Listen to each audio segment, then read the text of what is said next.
Bonjour à tous, j'espère que vous allez bien. Je suis vraiment ravie de vous retrouver aujourd'hui pour une nouvelle vidéo sur la chaîne qui va être un update lecture. Je suis trop contente de pouvoir vous le faire puisque j'ai un rythme de lecture vraiment au top, vraiment. Là, je peux vous en tourner un et je peux même vous en tourner un autre en avance. Donc trop cool, trop cool. Je pense que je vais commencer à tourner des vidéos en avance. Même si je ne sais pas si ça se voit, je ne sais pas si ça s'entend, mais je suis un petit peu malade depuis hier soir, je dirais. Je vous cache pas que j'avais pas envie de tourner là tout de suite et je me suis dit que demain, déjà j'étais pas sûre de pouvoir le faire et en plus j'allais peut-être être encore plus malade, donc voilà, je remonte mes manches, je m'encourage moi-même et on ne perd pas de temps et on commence tout de suite. Premier livre dont j'aimerais bien vous parler, c'est un immense coup de cœur. J'ai adoré ma lecture. C'est bien évidemment le tome 4 du Pont des Tempêtes de Daniel L. Jensen aux éditions Bragelonne. C'est La guerre sans fin. Résumé. Bah, je sais pas en fait si je peux vous faire un résumé. Parce que là, on est vraiment sur de l'inédit. Globalement, on est dans un univers de fantasy où on a les Itikaniens qui possèdent un pont et ce pont-là va permettre le commerce, va permettre d'enrichir le royaume qui possède le pont. On a le royaume de Maridrina qui a fait une alliance, on va dire, avec les Itikaniens. Et du coup, dans le premier tome, ils vont fournir, entre guillemets, une reine pour Itikana pour vraiment solidifier le traité de paix. Sauf que c'est une manigance pour essayer de renverser Itikana et de récupérer le pont. Globalement, on est sur de la trahison, de l'espionnage, de la badasserie parce que Lara est badass comme pas possible dans le tome 1. Et du coup, en fait, globalement, dans cette saga, on a le tome 1 et le tome 2 qui sont du point de vue de Lara et Aren. Donc, leur arc est terminé au niveau 1 et 2, on va dire. Et le tome 3 et 4, justement, c'est sur Kéris et Zara. Kéris, c'est le frère de Lara, donc il fait partie de Maridrina. Et Zara, elle fait partie de Valcota, donc qui est aussi un royaume qui est en guerre avec Maridrina. Et en fait, ils vont se rendre compte tous les deux qu'ils veulent la paix, que ça fait des centaines d'années que la guerre dure, que c'est de la rancœur vraiment mal placée, entre guillemets, que le peuple n'en peut plus, que ce soit d'un côté ou de l'autre. Et donc vraiment, leur but, c'est d'arriver à la paix, en fait, tout simplement. Et voilà, globalement, on est sur une fin d'arc pour ces deux personnages-là, avec ce tome 4. Voilà, au niveau du résumé, je peux pas trop vous en dire plus, sinon ce serait spoilé. En tout cas, ce qu'il faut savoir, c'est que l'écriture est toujours au top. C'est une saga coup de cœur, c'est ma saga chouchou, enfin c'est une de mes sagas chouchou de l'année 2024 et je n'avais qu'une hâte, c'était de lire ce tome 4 en 2025. Je n'ai pas été déçue une seule seconde, ça se lit tout seul, la plume est top, les personnages sont incroyables, particulièrement le personnage de Kéris. Il a vraiment une personnalité qui est propre à Kéris. Franchement, ça pourrait pas être quelqu'un d'autre. Il est vraiment amusant, touchant, il a plein de super bons côtés. Il est un petit peu horripilant sur d'autres, mais en tant que lectrice, il m'horripile pas moi. C'est plus les autres personnages, mais moi, franchement, ça va. J'adore ce personnage, mais franchement, je l'adore. Autant j'avais eu un petit peu de mal avec le début du tome 3 parce que justement je le connaissais pas, mais maintenant que avec le tome 3 j'ai appris à le connaître, je peux vous dire que j'avais trop hâte de ce tome 4.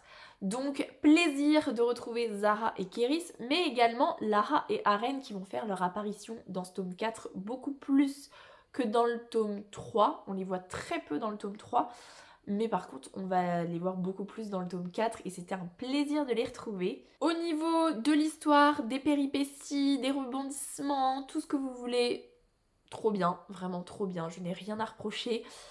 La seule chose, le seul petit bémol que je pourrais mettre, et encore ça ne me concerne pas, mais je peux comprendre que certaines personnes le mettre en bémol, c'est le côté un petit peu trop badass des personnages, dans le sens où des fois ils sont vraiment très mal en point physiquement, ils ont vécu des choses terribles, et ils vont se surpasser toujours plus. Et à un moment donné, des fois on se dit, ils sont vraiment mal en point, ils sont à l'article de la mort et ils arrivent encore à se surpasser. C'est ce qui va manquer un tout petit peu de crédibilité, c'est vrai. Mais moi ça me dérange pas du tout. Je passe largement à côté. Mais c'est vrai que, comme je l'ai entendu beaucoup de fois en critique, j'y ai fait attention d'autant plus dans ce tome 4. Et c'est vrai, c'est vrai. euh, c'est le cas, mais pour ma part ça ne me dérange absolument pas. C'est une pépite, vraiment une pépite. Je ne peux que vous conseiller cette saga, elle est incroyable du début à la fin. Il n'y a aucun tome que je n'ai pas aimé, il n'y a aucun tome qui n'a pas été un coup de cœur. Et je peux vous dire que le tome 5 et 6, du coup, sur la dernière duologie, sur les deux derniers personnages, j'ai trop hâte, j'ai vraiment trop hâte. Bon, par contre, il est un peu lourd, je vous cache pas que je vais le poser parce qu'il est un petit peu lourd. Donc franchement, je ne peux que vous le conseiller. Pour ma part, tout y est. Les personnages, les décors, les rebondissements, le déroulé narratif, le final, la résolution, tout ce que vous voulez en fait. Les personnages, je vous l'ai déjà dit, mais franchement le personnage de Kéris, il est... comment dire? Il est le roi que on rêve de voir, qui veut mettre son peuple en avant. Ce qui est paradoxal parce que souvent il prend des décisions par rapport à la femme qu'il aime, mais pour autant il a quand même énormément son peuple à cœur. Enfin, on sent qu'il veut que son peuple puisse être libéré de la guerre, que ça le tient vraiment à cœur, même si c'est vrai que des fois il prend des décisions par rapport à la femme qu'il aime alors qu'il devrait faire passer son royaume avant. Globalement, les décisions qu'il va prendre pour pallier à son absence, moi je les trouve trop bien, je les trouve trop bien. Et la remise en question et le fait qu'il arrive à faire part aux autres de ses défauts, à faire part de ce qu'il est réellement, je trouve ça trop bien parce que souvent les dirigeants vont mentir, vont cacher ce qu'ils sont réellement alors que personne n'est dupe. Et là je trouve ça vraiment trop agréable. Bref, trop bien. Trop bien. Je vais m'arrêter là pour La guerre sans fin parce que c'est juste une pépite. Lisez Le pont des tempêtes, ça se lit vraiment tout seul. On est très vite plongé dans l'univers et on ne veut pas le lâcher une seule seconde. Du coup, La guerre sans fin, je l'ai terminé le dernier jour de février, donc j'étais nickel pour commencer ma pile à lire pour le Cozy Book Challenge de Louise de la chaîne Rêve ta vie en lecteur. Et du coup, j'ai décidé de lire le tome 3 des Mémoires de la forêt de Michael Brun Arnoux, c'est L'esprit de l'hiver et c'est aux éditions 9 de l'École des loisirs. Celui-ci, je voulais vraiment beaucoup le lire en période d'hiver. Alors finalement, je l'ai lu, et il faisait super chaud, il faisait super beau, mais c'était que les premiers jours de mars, le 1er et le 2 mars. Donc globalement, on était encore dans l'hiver. Et c'est bien, parce que sinon ça repartait sur une année, et de toute façon en plus je voulais une lecture rapide. Dans ce tome 3, on va suivre toujours Archibald, qui est un renard du coup, qui va partir en expédition avec son neveu Bartholomé, qui est à la recherche de ses parents qui ont mystérieusement disparu. Et globalement, voilà, c'est à peu près tout ce que je vais vous dire. On est sur une lecture doudou. On est sur une lecture très agréable parce que c'est illustré, c'est écrit gros, c'est vraiment facile à lire. On a quand même des thèmes qui sont assez durs, hein. Là, au niveau du thème assez difficile, on est sur la réaction du deuil des enfants par rapport à leurs parents. C'est pas évident. Mon petit cœur de maman a saigné et a pleuré à quelques moments, même si bon, c'était pas à torrent, mais c'était quand même très émouvant. J'ai passé un très bon moment de lecture. Franchement, c'était très agréable, malgré le fait que voilà, le sujet quand même de fond était assez difficile. On est toujours dans une lecture qui est quand même assez tranquille, aussi assez contemplative. Le petit reproche que je vais pouvoir mettre, que je mets pour chacun des tomes, et là c'était le cas aussi, c'est le fait que l'histoire soit très... ils vont à tel endroit, ils vont trouver l'indice qui va les mener à tel endroit, et en fait on connaît déjà leur périple. En fait, il n'y a pas de vrai enjeu, il n'y a pas de vrai suspense, entre guillemets, parce que je trouve que tout est très linéaire. Alors, les personnages ont l'impression de vivre des aventures de folie, mais je sais pas, en tant que lecteur, c'est très... Il se passe ça, ou tel personnage va dire ça, ça veut dire qu'il va se passer ça, forcément. Tout est vraiment très utile, alors ce qui est le cas dans tous les romans. Bon, je vous reprends, je sais plus du tout ce que je disais. C'est compliqué là de filmer, franchement, j'ai besoin de faire des pauses toutes les 3 minutes. Je me sens pas au top de ma forme, vraiment. Et ce qui est terrible, c'est que je me dis que demain ce sera pire. Donc je vais me forcer, entre guillemets, à finir l'update rapidement. De toute façon, j'ai plus grand chose à vous dire sur Mémoire de la forêt. Mais on va essayer de faire ça et après j'irai me coucher pendant l'heure et demie où je suis encore toute seule à la maison pour essayer de recharger un petit peu mes batteries. Bref, donc, je clôture sur Mémoire de la forêt. Du coup, c'est vrai que je trouve que c'est très linéaire et c'est très prévisible. Vraiment, on sait ce qui va se passer, on sait où ils vont aller, on sait ce qu'ils vont trouver. Il n'y a pas de réel enjeu, mais pour autant, ça en reste quand même une excellente lecture. C'est doudou, c'est tranquille, c'est cosy, c'est vraiment agréable aussi au niveau des illustrations. L'objet livre est trop chouette, franchement. Là, en plus, moi qui n'aime pas trop l'hiver, ça m'a pas dérangé du tout. Le côté très neige, très froid polaire. Voilà, ça m'a pas dérangé plus que ça. La seule petite chose que je pourrais pas vraiment reprocher, mais qui m'a fait un petit peu bizarre, on est clairement sur une histoire où ce sont des animaux de la forêt qui sont personnifiés, clairement.